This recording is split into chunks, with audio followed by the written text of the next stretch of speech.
Are you looking to refine your sales team and increase your company's revenue? Leading your sales team is an ongoing improvement process. Join Harry Newhan from Eric Lofholm International as he interviews top sales managers in the world. Discover the best practices that rocket them and their teams towards success. Boost your recruitment, motivation, and training techniques, leading you to build a top-producing, synergetic sales team. Welcome to CSI for Sales Managers. All right. Well, good morning, everybody. Glad you could join us today. This is Harry Newhan with Continuous Sales Improvement for sales managers and best practices. And I've got with me a special guest, Matt Wigler from the Wigler Group. Matt's going to share some exciting key tips, golden nuggets, and gems that we're going to be able to take out into the marketplace with our teams, with our businesses. So help me welcome Matt Wigler. Matt, how are you this morning? Hey, Harry. Good to see you. Thanks for having me. It's a pleasure. I'm excited to have you share some ideas with our audience. They're excited to get them. Our audience is starting to grow a little bit more each week. So the word's getting out and we're excited to have it. So appreciate you. Tell us a little bit about yourself, Matt. Sure. So I'm originally from Baltimore, Maryland. I've been here in Miami for almost 10 years. Came down here to go to University of Miami. And,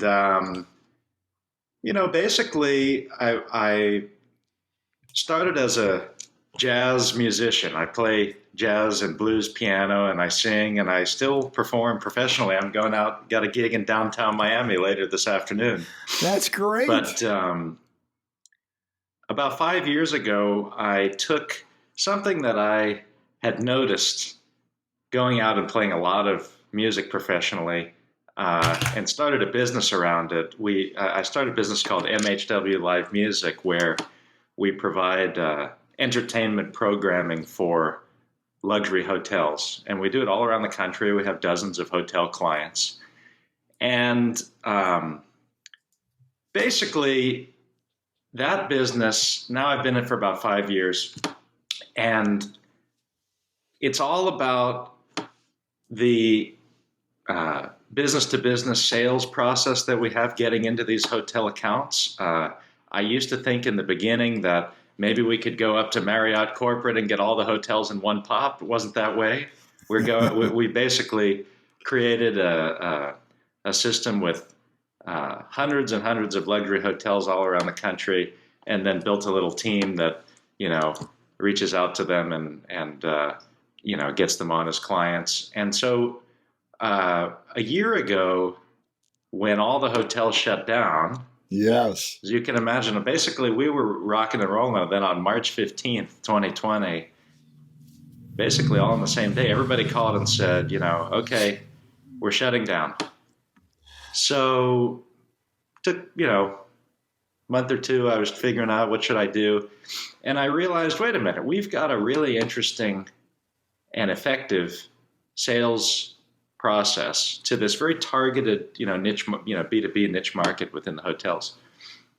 And I had a couple of really good people working for me.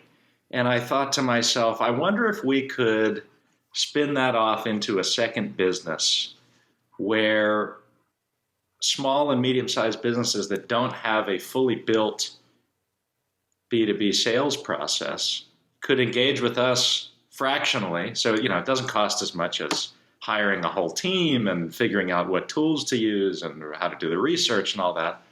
I wonder if they would engage with us fractionally to use our system. We call it the Wigler Group Engine, and kind of outsource the top part of their process to us. Well, it turns out the answer was yes, and that business, Wigler Group, which is now turning 1 year old, I think as of Tuesday was our first birthday. Congratulations. It's going great. So now both of those businesses are rolling. The hotels are back, and that's going great. And the Wigler Group business is growing every day, and we're now up to 17 people at Wigler Group, and a couple of us managers, but a bunch of we call them outreach specialists, but think of them as kind of outsourced or fractional SDRs that we assign to the clients. Matt, this is really exciting because so many businesses were frozen and paralyzed, and they didn't have the vision as you obviously did, and the blessing to make that awareness and change. So congratulations on that. That's really exciting. Way to go. That's probably one of the reasons why you're on the call here today, is because you took that step up and you did something. You kind of made lemonade out of the lemons that you were dealt. Yeah, exactly. So good for you. Way to go. So let's go ahead and get into our questions here for our audience, because that really got me excited. And I know our audience, some of them are in the opposite boat, where the companies that they work with weren't able to make that transition, and they're starting. A lot of them are starting over. So appreciate that. What do you feel is the most important thing for you about sales management, about managing your specialists? Sure. And so we have 100% virtual, work from home company. And one of the very interesting challenges, I also think it's an opportunity though, about managing this team of, I think we have 14, outreach specialists, 14 sales reps. They work in different time zones. Some are in the U.S., some are international. We've got a very eclectic, very high quality, and really highly skilled team. We decided to set up, this is interesting. We tried in the very beginning making it very kind of wide open. Okay, just try to hit these goals, and, you can work whatever time you want. We didn't have a lot of structure in the beginning. And it wasn't working great. So we decided, okay, let's figure out in this virtual work environment, how do we create a really good culture, highly motivated, highly engaged, they love the company. How do we do that when, with the exception of my chief operating officer, who I brought in very early as a co-founder, we knew each other in person because we went to college together, but none of the rest of the people have ever even met in person. So how do we, manage that and create a strong motivational culture? We set up some structures for time management and goal management and accountability, which have been working great. So everybody works on the same schedule, regardless of their time zone. So basically we work 10 a.m. to 7 p.m. Eastern time. And we set it up that way because we call, all over the U.S. So we wanted to be able to hit, all the time zones during work hours. But what that's allowed us to do is we have real short, a lot of times only 5 minutes, stand-up meeting in the morning to open up the morning shift and to close the morning shift. Everybody gets together and says, okay, what happened? Are we on track? They share interesting insights, feedback, things that are working, things that are not working. And what we're trying to do here is establish a culture where we don't have, siloed information and siloed skills. We're trying to say, okay, even if we're not physically together, we want, if somebody figures out something that's working, and I think a lot of your listeners will also appreciate. I mean, it's been, I think a lot of this is COVID, but it's also just the direction we're headed. It's very difficult to get people to pick up the phone right now. Right? Yeah, it is. And so we're working on, okay, look, if somebody figures something out, and I'll tell you some things that we have figured out that are working. Look, don't just keep to yourself. Come to that meeting. We meet, even though it's only for 5 minutes. We meet, 4 times a day, and we check in. Boom, boom, boom, and we share what's going on.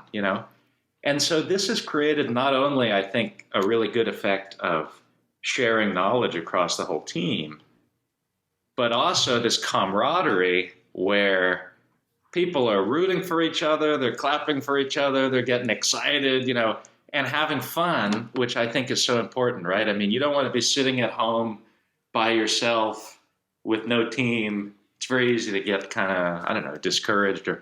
So we've figured out how to have this really high level of engagement and excitement and collaboration with this structured schedule, the team meetings, and we've got we use Google Suite for our email and all of that. We set up a Google chat for the whole team that we call the virtual bell. So I told them, if we were in the office, I would have a big bell, like get a big shit bell that I would ring every time we book something, right? But we're doing it virtually. But all those little things, like, okay, what would we do in the office, and how can we take it into the virtual environment to kind of recreate it? And so far it's been working really well. No, that's really exciting. That's kind of the team culture in a different I guess environment. Those teams that play together grow together. Teams that play together Right. stay together, and that camaraderie is so critical. Now, because you grew it organically and from basically just a couple of people to now 17. Mm-hmm. And they're all over the place. What's your best training idea on how to get people up to speed and adapted and engaged in that culture that you're creating? Yeah, that's a good question. So it's interesting because what we do, just to give you an idea, the part of the think about the B2B sales funnel, right? The part that we do is client comes to us. We work with them to define their target market or target markets. The more specific the niche is, the better. We do the research. Okay. Then we do the outreach, creating the awareness, developing some sort of preliminary relationships with those prospects, and we schedule the discovery meeting or first sales call, whatever you want to call that. That's the point at which we hand it off to the client. So one of the interesting things is we've hired people that have been commission salespeople. We've hired people that have done a variety of different things. Some people have done real estate, whatever. And so it's interesting because they have to get in the mindset of, okay, we're not actually closing the deals. In our business, we're just doing the top part and handing it off at the point that we have a prospect that's interested in taking a meeting with our client.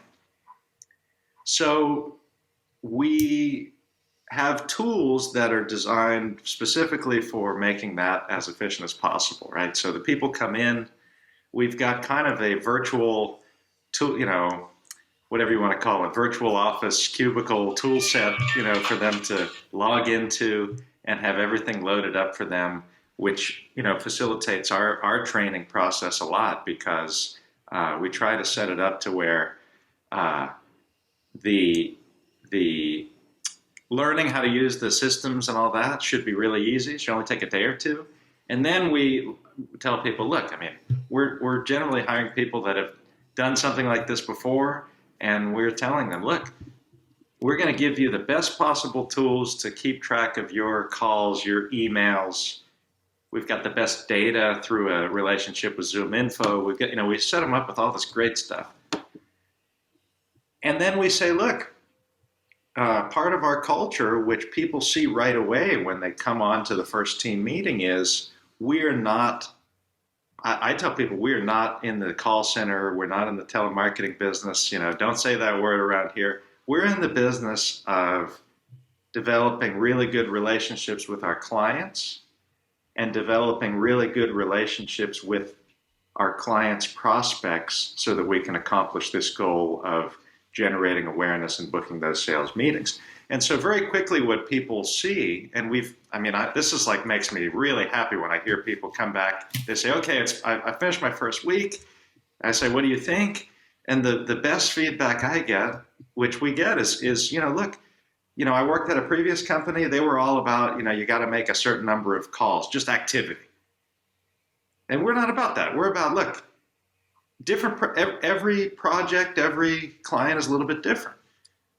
Some things may require a huge, volume of activity, but some things may require you to sit there and think for a while about how am I going to reach out and get my foot in the door in this account because my client has a friend of a friend, or, you know, a little bit more creative, you know, what technology aside, it's always been this way, right? Like Right. it's about relationships. And I think, you know, we're getting people really engaged in that culture of, yes, you've got to do enough activity to produce the result, but there's so much value in uh, focusing on the outcome rather than the, you know, activity. And, you know, so I think as far as training, you know, it doesn't take us long because we've got easy to use tools, set them up well, and people come in and they really get the culture right away. And I think you know, they're enjoying it.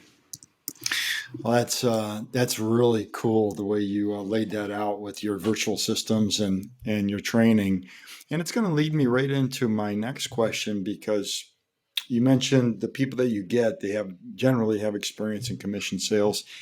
What do you feel to find these people that would appear to fit into your culture and easy to adapt quickly and get on board? What do you feel is your best either recruiting, hiring, or screening process to get those interviewing process to get the people that would fit into your culture so you're not just got a revolving door. You kind of fine tune it to make your Yeah. turnover and your retention better, your turnover less. Is there a system? What do you share your idea with that? Yeah, I mean, this is a good question because obviously employee turnover and client turnover, these are the big things that we don't like. We want this long-term, you know, relationships and engagement. Yeah, that's the most So expensive part in building a company is that absolutely, turnover too quickly, and most of the money's expense is training your people is in that first 90 to 120 days. So if absolutely. you've got some good ideas to share with our audience, that would be really, really awesome.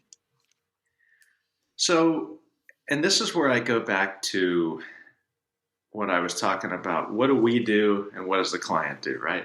We do this top part, which is a unique type of talent that is interested in doing that rather than, and this is, I mean, I tell our clients about this all the time when I meet people. This is a distinction that, look, I mean, I know a lot of your listeners are going to get this distinction right away, but I mean, I've been surprised talking to people that have been around a lot longer than me and, you know, but don't think about it this way. Right. To me, it's very clear that there's a prospecting activity, which is top of the funnel, right? And in B2B, like, you know, we've got these niche markets where there may only be 300 companies and 600, there may only be 600 human beings in the United States that care about what the client sells, right? But if the deal size is really big, you know, see where I'm going with this.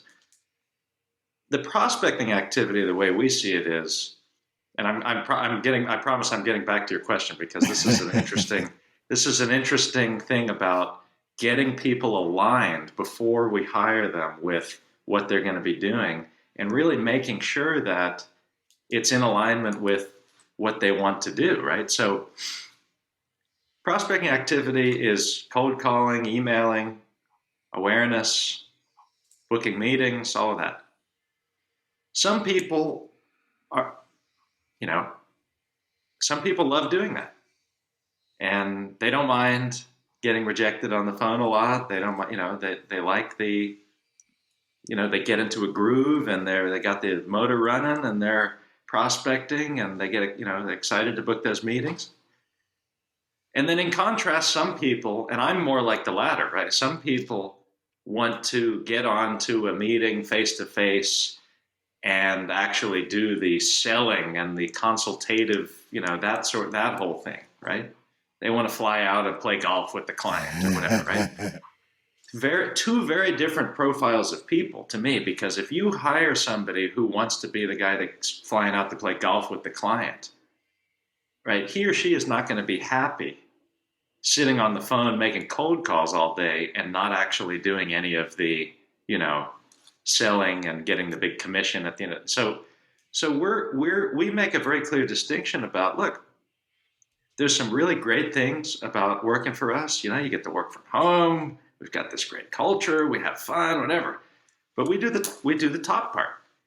And so we really make sure, okay, are you comfortable doing that?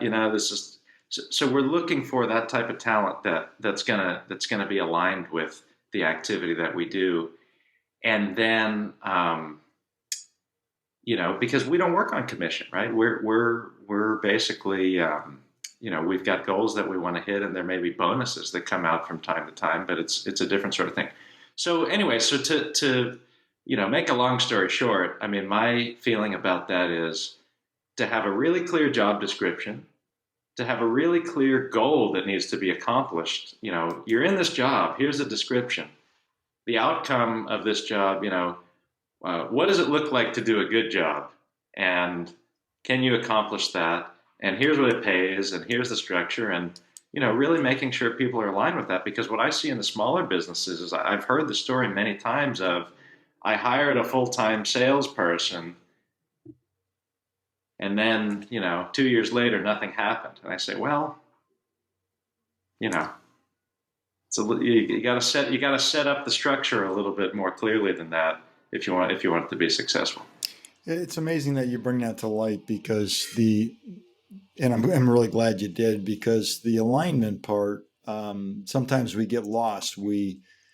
I feel this, I've seen this, and I've experienced this, is that we're so desperate to fill the spots that sometimes we'll take anybody hoping with our fingers, the fingers crossed program, which really is not Yeah, scientific and it's not really efficient or effective.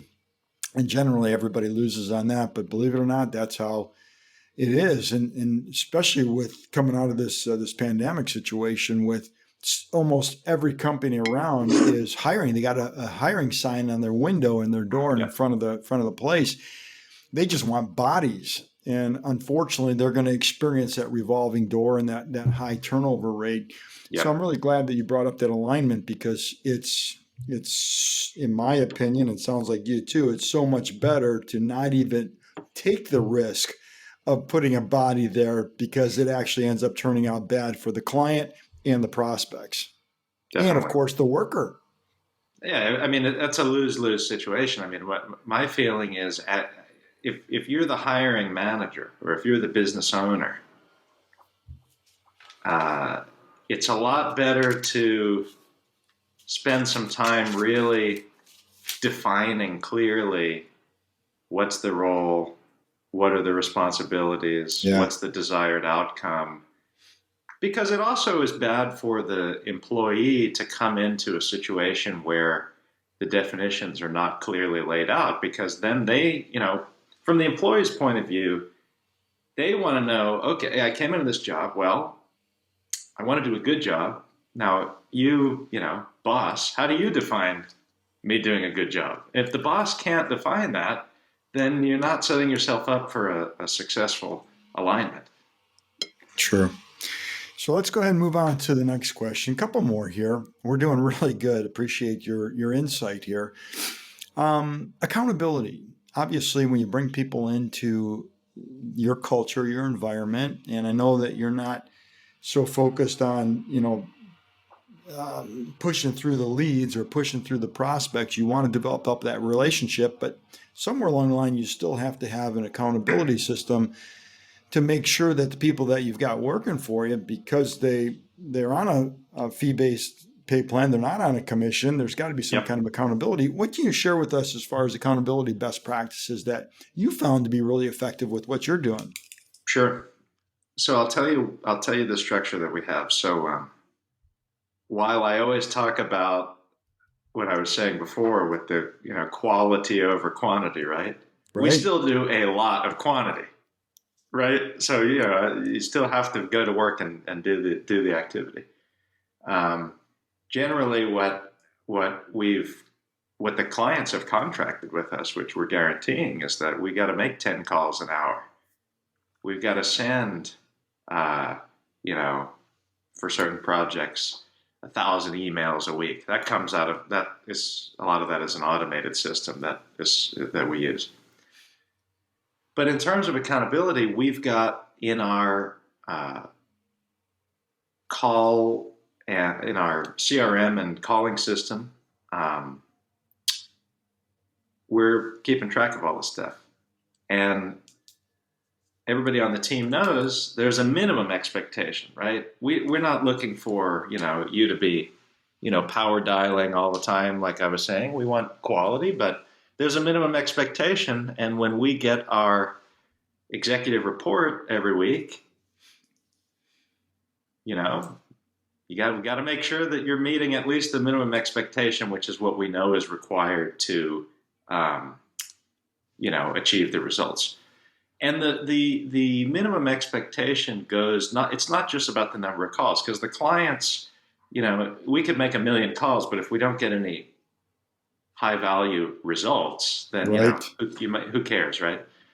So what we're really looking at is a little bit further down the road. Well, how many decision makers have you made aware of this? How many of them are interested? How many of them have scheduled follow-ups? How many of them are coming to meetings? We're tracking all that stuff, and it becomes very easy to see. We look at a few weeks of our master report side by side. It becomes very easy to see, okay, is everybody on track? Is there anybody who maybe we need to go in and have a one-on-one sort of, hey, what's going on, kind of check in with? And so that's one thing, is just making sure that you've got a system, especially if people are working virtually, but I think it's true no matter what. I mean, you've got to have some system in place that, allows you to see all the data, right? Because, otherwise it wouldn't be good to just rely on people coming to you and saying, yeah, trust me, I'm doing it, especially these are salespeople, so they could paint a really pretty picture for you. You want to make sure that it's being backed up by hard evidence. And, accountability. I mean, I found that these team meetings that we have big team meetings. We also have breakout meetings where, for example, we work in a few different verticals. We work, for example, one vertical where we have a bunch of clients is business-to-business software, enterprise software. So all of the, teammates that are working on enterprise software accounts, they get together and they have their own powwow. And what we're doing is we're trying to say, okay, let's hold each other accountable, not only to your manager, but what about across the whole team? I mean, we're transparent. I mean, I'll throw up that report in front of the whole team and say, here's what everybody did last week. Fine, what do you have to be afraid of, right? And not in a mean way, in a really nice way. Like, we're very transparent. We want everybody to know what's going on, and we encourage people, if they notice, hey, maybe Johnny's not doing so well, or something is, I'm not sure what's going on. Call them. It's not any different than if you're in the office and you walk by and, had a chat with someone, or, we're encouraging this mutual accountability, because really the whole company's success is dependent on the whole company doing it together, right? I mean, we really don't want, we don't want any silos, and we don't want any, I'm just going to blame it on my manager. No, we got to all be accountable for the direction that we're going. Yeah, nobody wants to come to one of those meetings with a 0 on the board, do they? Right, exactly. And at the end of the day, results is the name of the game. It's just got to produce no matter what. So we got one more big question here, and then we'll kind of wrap it up. I found rarely, and you shared this at the beginning of the call, maybe there's something else, but rarely does everything seem like a yellow brick road to the promised land. Usually in an entrepreneur's career, there's some pitfalls, there's some struggles, there's some, in many cases, catastrophes that most people don't recover from. Sure. Can you share, in your experience, something bad that you've been through? If it wasn't worse than what you did last year with COVID, yeah, great. If that was the worst thing, then you've shared that. But what did you learn? What happened, and what did you learn from it? Okay, I've got a really good answer, which I hope I think that there's people some listeners that'll really appreciate this. And it is what happened with COVID, but there's a key takeaway which I think is really valuable And I'm telling this to everybody that I can because it really paints an important picture.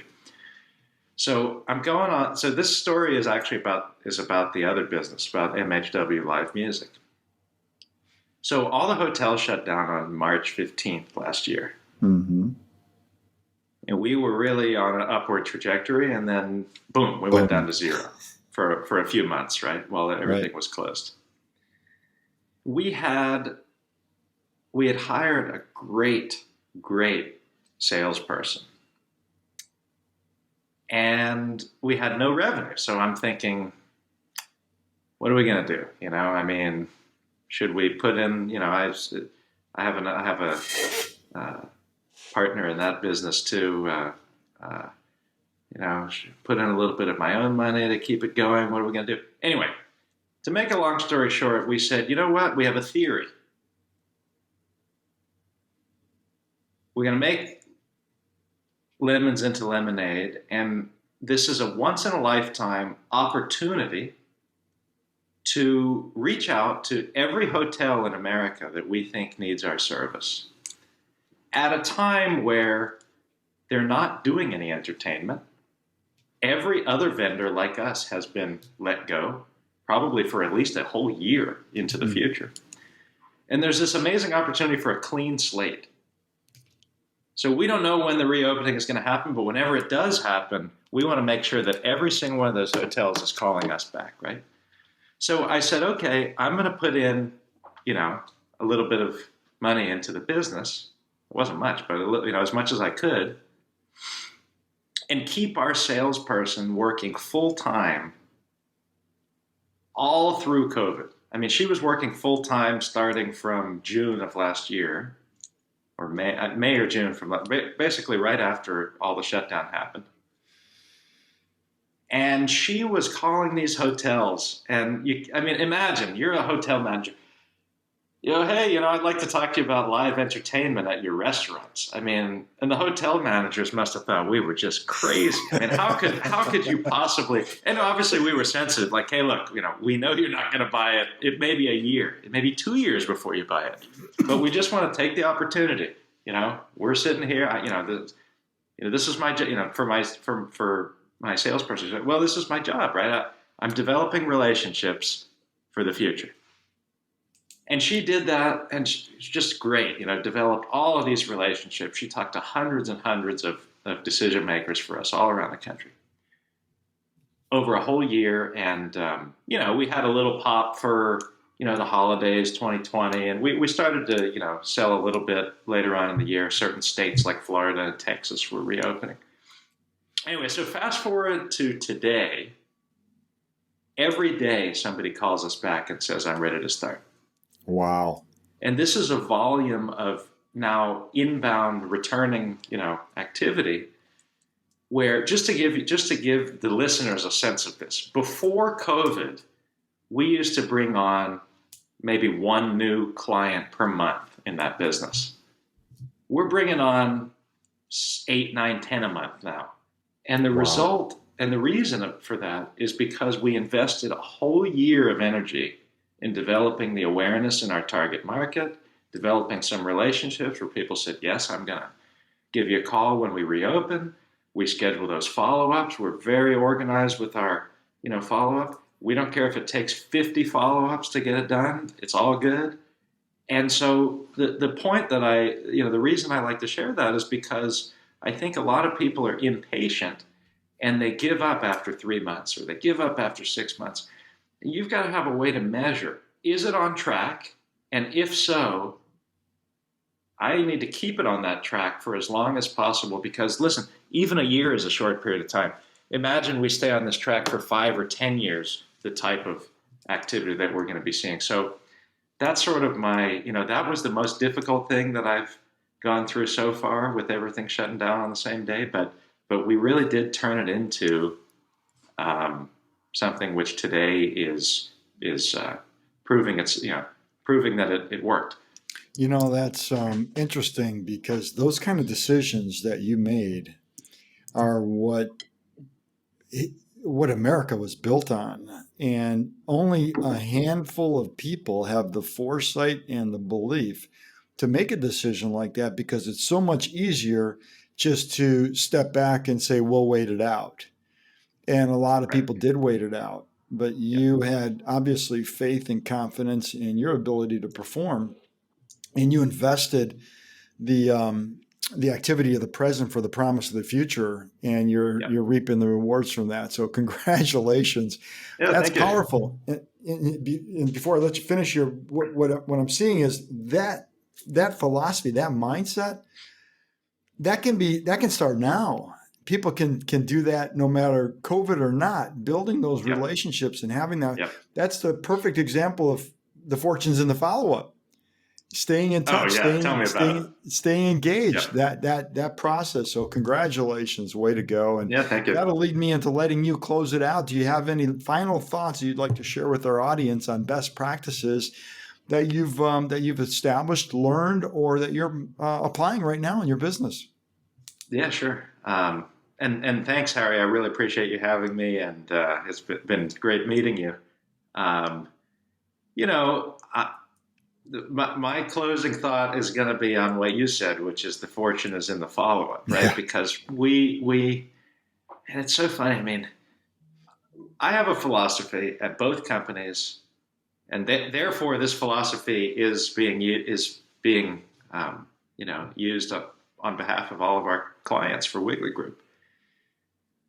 That there's no such thing as a bad lead. There's no such thing as burning a lead. There's no such thing as a lost account. I just tell them, you got to get that out of your head. And the reason why, and I've got many examples of this already in my just, short career so far, because I'm so young, right? It's like we've had clients where we've had the nastiest, don't ever call me, take me off your list, what people say when they're in a bad mood. We're talking B2B, right? Now, if you're a real estate agent and you're selling to an individual homeowner and they're a jerk, this doesn't apply to that situation necessarily. But I'm talking about B2B.